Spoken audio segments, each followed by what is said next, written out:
This is a 56-inch Hunter original ceiling fan model 25604 dated 1987. It is all black with reversible oak walnut blades. It is 3 speeds with an electrically reversible motor. I'm going to start off on low. Because this fan is 56 inches, it's going to run a little bit slower than the 52-inch originals, but it's going to put out about as much air, if not a little bit more. With these fans, Hunter offered not only especially in the later years, not only the 52-inch, they also offered 56-inch and even a 60-inch blade span with the original. And because it's got this cast iron oil bath motor, it is built to take these bigger blades. Low's going to run about 35 RPM or so. It's a good aesthetic low. Those of us that fix these up often call these the steakhouse fan, because oftentimes you go to a steakhouse or a fancy restaurant. So a lot of times you'll see these black originals with the oak blades, and they look really, really nice and classy. Medium's going to run about 100 RPM. You can already feel quite a breeze coming off of it. And this is when they went to the permanent split capacitor motor, so it is pretty much dead silent.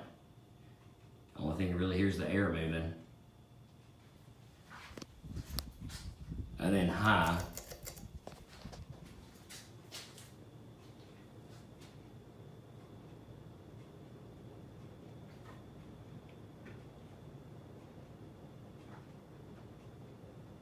High is going to run about 140 RPM, maybe close to 150, but I can certainly feel the air being moved off this thing. It moves an impressive amount of air.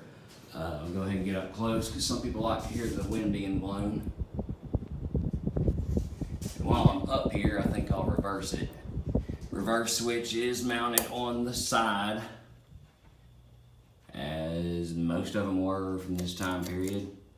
I'm not going to take very much time to go through the speeds on reverse, just because they're going to be the same as the speeds on forward. But there's low.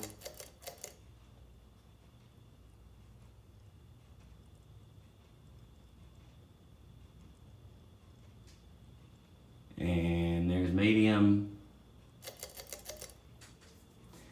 And there's high. You'll notice a little bit of wobble on medium.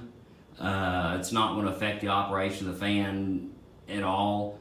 One of the blade brackets when I first got this thing was in bad misalignment. Apparently, it had been struck. Something had gotten in the path of blades when it was on high, and it was pretty severely bent out of shape. But I bent it back to the best of my ability and balanced the fan. To as best I could. Also, when I got this fan came out of a house in Dallas, or Fort Worth rather. It came out of a house in Fort Worth with about 4 of its buddies. And when I got this one, it was in an office that the ceiling was starting to collapse. So this was absolutely filled with sheetrock. So I went in there, I cleaned out every bit of sheetrock, vacuumed it out, brushed out the windings, cleaned it inside and out, top to bottom.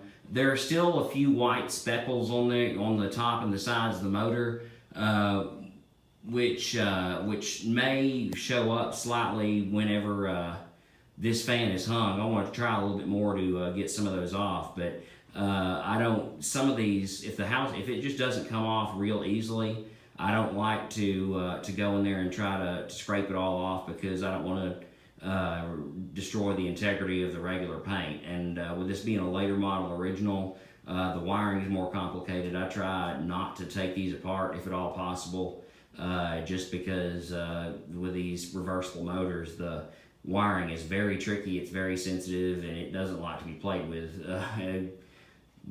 Because I risk not getting secure connections whenever I put it back together. So anyway, fan's in great shape for its age. It's been kept oiled and well maintained, except for the little accident with the ceiling.